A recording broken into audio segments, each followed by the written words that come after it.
மேலானவற்றை நாடுவோம். Praise the Lord. நீங்கள் கிறிஸ்துவோடு உயிர் பெற்று எழுந்தவர்களானால் மேலுலகு சார்ந்தவற்றை நாடுங்கள். அங்கு கிறிஸ்து கடவுளின் வலப்பக்கத்தில் அமர்ந்திருக்கின்றார். இவ்வுலகு சார்ந்தவை பற்றி அல்ல, மேலுலகு சார்ந்தவை பற்றியே எண்ணுங்கள். கொலோசையர் 3வது அதிகாரம் 1 மற்றும் 2 இறைவார்த்தைகள். இயேசு கிறிஸ்துவும் திருத்தூதர்களும் நமது எண்ணங்கள் உலகு சார்ந்தவைகளாக இல்லாமல் மேலுலகு சார்ந்தவைகளாக இருக்க வேண்டும் என கூறுவதை நாம் விவிலியத்தில் அநேக இடங்களில் பார்க்கின்றோம்.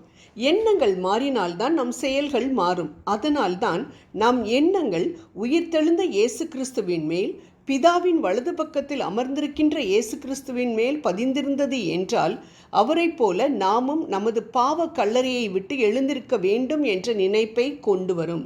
நம்மை நாமே ஆராய்ந்து பார்த்தோம் என்றால், நாம் உயிர் உடலை விட்டு பிரியாதிருக்கின்ற மனிதர்களாகத்தான் காணப்படுகின்றோமே தவிர, ஆவிக்குரிய வாழ்வில் இறந்து போய் கல்லறையில் கிடத்தப்பட்டவர்களாகத்தான் காணப்படுகின்றோம்.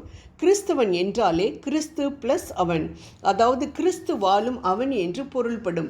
புனித பவுல் கொரிந்தியருக்கு எழுதிய முதல் திருமுகத்தில், நீங்கள் தேவனுடைய ஆலயமாய் இருக்கிறீர்கள் என்றும் தேவனுடைய ஆவி உங்களில் வாசமாய் இருக்கிறார் என்றும் அறியாதிருக்கிறீர்களா என்று சொல்கிறார். ஆம், நம்மில் வாசமாயிருக்கும் இயேசுவை நாம் நம் செயல்களில் பிரதிபலிக்க வேண்டும்.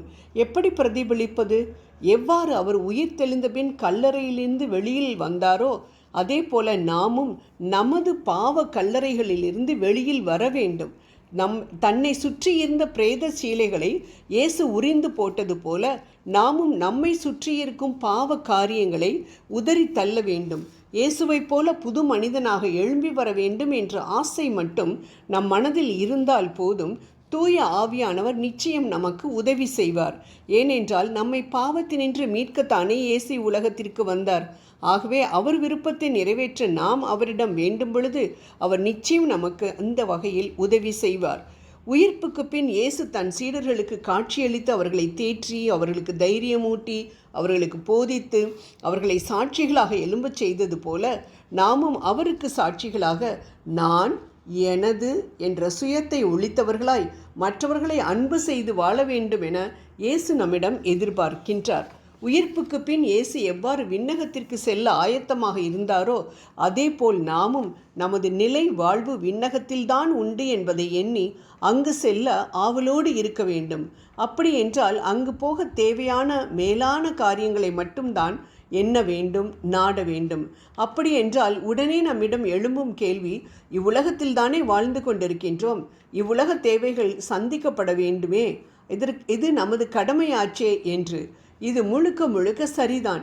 இவ்வுலக தேவைகள் சந்திக்கப்பட நாம் பாடுபட வேண்டும், உண்மைதான். ஆனால் உலகம் ஒரு நாளும் ஆண்டவருக்கு கொடுக்க வேண்டிய இடத்தை எடுத்து கொள்ளக்கூடாது.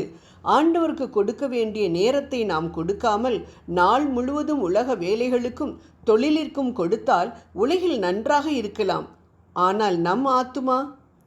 ஆனால் ஆண்டவருக்கு முதலிடம் கொடுக்கும் பொழுது இவ்வுலகிலும் நாம் செலுத்தியிருப்போம். மத்தேயு 6:33 படி மறு உலகிலும் நாம் சந்தோஷமாய் இருப்போம். நாம் ஒரு காலம் இரு தலைவர்களுக்கு பணிவிடை செய்ய முடியாது. மத்தேயு 6:24. அதனால்தான் புனித யோவான் சொல்கிறார், உலகின் மீதும் அதிலுள்ளவை மீதும் அன்பு செலுத்தாதீர்கள். அவ்வாறு அன்பு செலுத்துவோரிடம் தந்தையின் பால் அன்பு இராது. ஏனெனில் உலகு சார்ந்தவையான உடல் ஆசை, இச்சை நிறைந்த பார்வை, செல்வச் செருக்கு ஆகியவை தந்தையிடமிருந்து வருவன அல்ல, அவை உலகிலிருந்தே வருபவை. உலகம் மறைந்து போகின்றது, அதன் தீய நாட்டங்களும் மறைந்து போகின்றன. ஆனால் கடவுளின் திருவுள்ளத்தை நிறைவேற்றுபவர் என்றும் நிலைத்திருப்பார். 1 யோவான் 2வது அதிகாரம் 15 முதல் 17 வரை.